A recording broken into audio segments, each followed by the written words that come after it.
attention is elsewhere. And I said this when it first happened. When he first, a couple months ago, talking about, yeah, he'll step in if he needs to and yada, yada, yada.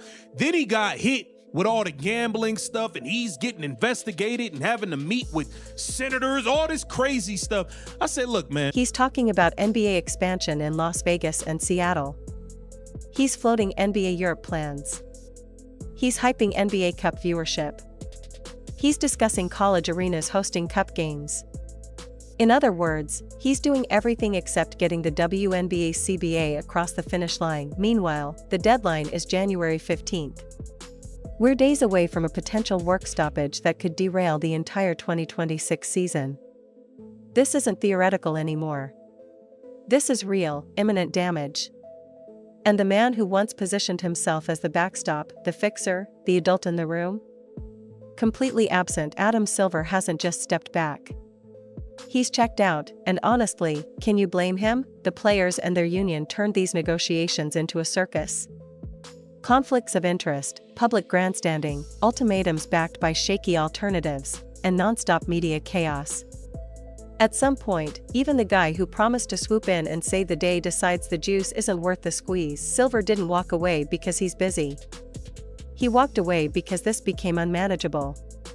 When negotiations stop looking like good faith problem solving and start looking like leverage games and internal power struggles, even a commissioner with unlimited patience moves on to problems he can actually solve, and that's the brutal truth here. The WNBA didn't just lose momentum in these talks. It lost its safety net. Has to worry about a league that's actually making money. Time goes by and he pops up again with his shiny bald head telling us he's gonna get something done again, and we are just a few days out from the deadline and there's no deal. Let's be honest about what Adam Silver is dealing with instead of the WNBA drama. He's managing gambling investigations.